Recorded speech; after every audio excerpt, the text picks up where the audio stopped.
ലോക്സഭാ തെരഞ്ഞെടുപ്പ് അടുത്തിരിക്കുന്ന ഈ സാഹചര്യത്തിൽ ബിജെപിക്ക് കനത്ത തിരിച്ചടി നൽകുന്ന സർവേ റിപ്പോർട്ടുകളാണ് പുറത്തുവരുന്നത്. എസ്-പി-ബി-എസ്-പി സഖ്യത്തിൽ കോൺഗ്രസും ചേർന്നാൽ ബിജെപി വെറും 5 സീറ്റിൽ ഒതുങ്ങുമെന്നാണ് സർവേ റിപ്പോർട്ടുകൾ ചൂണ്ടിക്കാണിക്കുന്നത്. നിലവിലെ അവസ്ഥയിൽ എസ്-പി-ബി-എസ്-പി അജിത് സിംഗിന്റെ RLD സഖ്യത്തിന് 58 സീറ്റുകൾ ലഭിക്കും എന്നാണ് സർവേ പ്രവചിക്കുന്നത്. എന്തായാലും ഈ സർവേ ഫലങ്ങൾ ബിജെപി ക്യാമ്പുകളെ തന്നെ ആശങ്കയിലാഴ്ത്തുന്നുണ്ട്. അഖിലേഷ് യാദവിന്റെ സമാജ്വാദ് പാർട്ടിയും മായാവതിയുടെ ബഹുജൻ സമാജ്വാദി പാർട്ടിയും ചേർന്നുള്ള സഖ്യത്തിന് മുന്നിൽ ലോക്സഭാ തെരഞ്ഞെടുപ്പിൽ ബിജെപിക്ക് കനത്ത തിരിച്ചടി ഏൽക്കേണ്ടി വരുമെന്നാണ് ഇന്ത്യ ടുഡേ കാർവി സർവേ റിപ്പോർട്ടുകൾ സൂചിപ്പിക്കുന്നത്.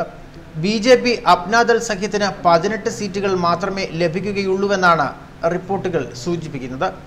അതേസമയം BSP സഖ്യത്തിലേക്ക് കോൺഗ്രസ് കൂടി കടന്നു വരികയാണെങ്കിൽ ബിജെപി 5 സീറ്റിലേക്ക് ഒതുങ്ങുമെന്നും സർവേ മുന്നറിയിപ്പ് നൽകുന്നുണ്ട്. നിലവിലെ അവസ്ഥയിൽ SP-BSP അജിത് സിംഗിന്റെ RSD സഖ്യത്തിന് 58 സീറ്റുകൾ ലഭിക്കും എന്നാണ് സർവേ പ്രവചിക്കുന്നത്.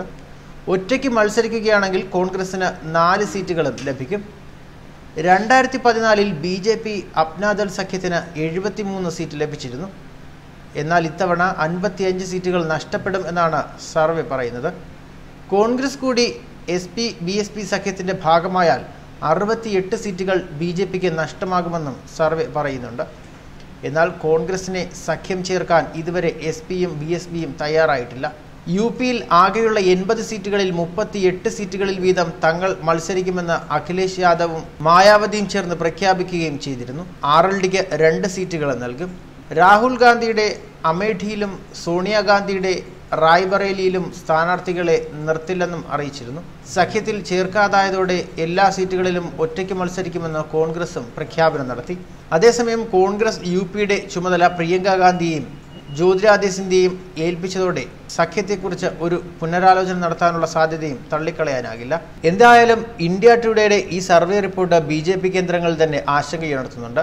ന്യൂസ് ഡെസ്ക് മലയാളി വാർത്ത.